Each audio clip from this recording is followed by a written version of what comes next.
হযরত শাহজালাল বিমানবন্দরের কার্গো ভিলেজে আগুন নিয়ন্ত্রণে এলেও ভেতরে এখনো বিক্ষিপ্তভাবে জ্বলছে আগুন। ধীরে ধীরে স্পষ্ট হতে শুরু করেছে ক্ষত। সেখানকার সবশেষ অবস্থা জানাতে বিমানবন্দর থেকে যুক্ত হয়েছেন তানজিলা খান মিম। কার্গো ভিলেজের আগুন পুরোপুরি নির্বাপন হয়েছে কি? এছাড়া এখন তো ক্ষয়ক্ষতির চিত্র সামনে আসতে শুরু করেছে, সে বিষয়ে কি তথ্য আছে আপনার কাছে জানাবেন।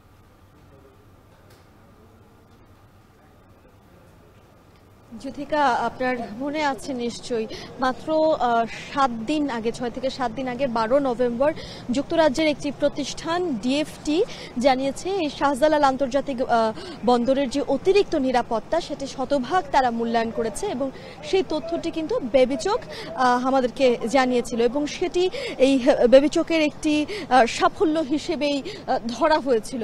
কিন্তু এই 6 থেকে 7 দিনের মাথায় শাহজালাল আন্তর্জাতিক বিমানবন্দরে একটি আন্তর্জাতিক বিমানবন্দর, সেখানে এরকম ভয়াবহ অগ্নিকাণ্ড, সেটি কিন্তু আসলে নানা প্রশ্নের জন্ম দিচ্ছে জনমনে এবং যারা সিএনএফ এজেন্ট রয়েছেন তারা কিন্তু বিভিন্ন অভিযোগের আঙুল তুলছে বেবিচকের দিকে, ফায়ার সার্ভিসের দিকে।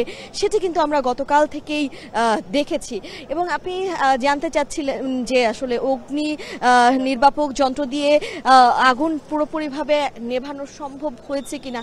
আগুন নিয়ন্ত্রণে এসেছে গতকাল 7 ঘন্টা ব্যাপী আগুন জ্বলতে থাকার পর, কিন্তু রাত 9টার পরপর সেই ফায়ার সার্ভিসের 37টি ইউনিটের কর্মযজ্ঞের মধ্য দিয়ে এবং সেই সঙ্গে সিভিল এভিয়েশন ছিল, তারপর বিমান বাহিনীর ইউনিট ছিল, সেনাবাহিনীর ইউনিট ছিল, সেনাবাহিনীরা ছিল, বিজিবি প্লাটুন ছিল, সবকিছু মিলিয়ে সকলের সম্মিলিত প্রচেষ্টায় কিন্তু সেই আগুনকে নিয়ন্ত্রণে আনা সম্ভব হয়েছিল। তবে সকাল থেকে আমরা দেখেছি বিক্ষিপ্তভাবে বিশেষ বিশেষ জায়গায় কিছুক্ষণের পরপরই আগুন জ্বলতে দেখেছি, আর সেই আগুনের কালো ধোঁয়ায় কিন্তু পুরোপুরিভাবে পুরো আকাশ ছড়িয়ে গেছে, আমরা সেটিও দেখেছি।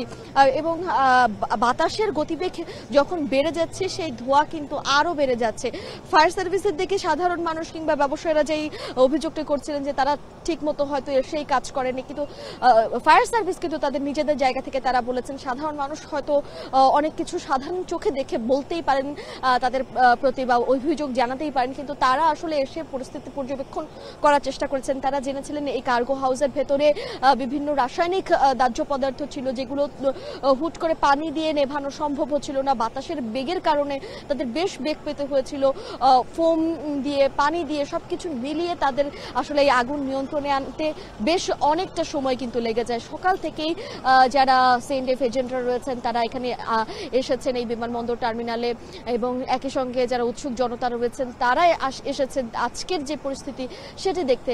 তবে সিএনএফ এজেন্ট যারা রয়েছেন তারা বেশ ক্ষুব্ধ, কারণ তারা হয়তো ভেবেছিল যে কিছুটা হলেও যদি কোনো পণ্য পাওয়া যায় অক্ষত অবস্থায়, সেই পণ্যটির আশায় আজকে এসেছিলেন এবং তারা বলছিলেন তারা প্রতিটি পণ্যের জন্য কিন্তু আলাদা করে ভ্যাট ট্যাক্স সরকারকে দিয়ে থাকেন। তাহলে এখন যদি এই যে তাদের যে ক্ষতি হলো, পণ্যগুলো যে নষ্ট হলো, সেই ক্ষতিপূরণ আসলে কে দিবে?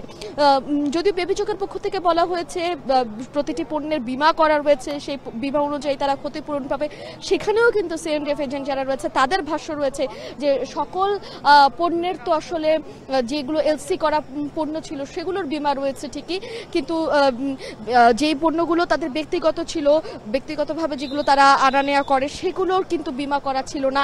আবার যদি হচ্ছে যে পণ্যগুলোর বীমা ছিল সেগুলোও কোম্পানি থেকে বীমা করা, ব্যক্তিগত কোনো বীমা ছিল না। ক্ষতিপূরণ যদি দেয়াই হয় সেই ক্ষতিপূরণ কি আসলে তাদের জন্য যথার্থ হবে কিনা, কিংবা সেই ক্ষতিপূরণ কি আসলে পাওয়াটাও তাদের জন্য সময় সাপেক্ষ হয়ে যাবে, তার আগ পর্যন্ত তারা আসলে কিভাবে ঘুরে দাঁড়াবে, সেই বিষয়গুলো নিয়ে তাদের কপালে আমরা চিন্তার ভাঁজ দেখতে পেয়েছি। তারা বেশ ক্ষুব্ধ আচরণ করছে, অভিযোগ করছে। তারা বেশ কয়েকবার ভেতরে ঢোকার জন্য চেষ্টা করেছিলেন, কিন্তু নিরাপত্তা বাহিনীরা যারা রয়েছেন তারা তাদেরকে কোনোভাবেই ভেতরে ঢুকতে দেয়নি। এমনকি আমরা যারা গণমাধ্যম কর্মীরা রয়েছে আমাদেরকেও কিন্তু ভেতরে ঢুকতে দেয়নি। যদিও এই ছিল আমার কাছে সর্বশেষ। শাহজালাল আন্তর্জাতিক বিমানবন্দরের কার্গো ভিলেজ পুড়ে ছাই, সে খবর জানাচ্ছিলেন তানজিলা খান মিম। ঢাকা শাহজালাল আন্তর্জাতিক বিমানবন্দরের ইম্পোর্ট কার্গো ভিলেজে অগ্নিকাণ্ডে ফ্লাইট চলাচলে সাময়িক প্রভাব পড়েছে। ফ্লাইট চলাচলের সর্বশেষ পরিস্থিতি জানাতে বিমানবন্দর এলাকা থেকে যুক্ত আছেন সহকর্মী শাহরিয়ার জামান পুলক। পুলক, বিলম্ব হওয়া ফ্লাইটগুলো আজ পুনর্নির্ধারিত সময়ে ছাড়বে কি? এছাড়া ফ্লাইট চলাচল সম্পূর্ণ স্বাভাবিক হতে আর কত সময় লাগবে জানাবেন।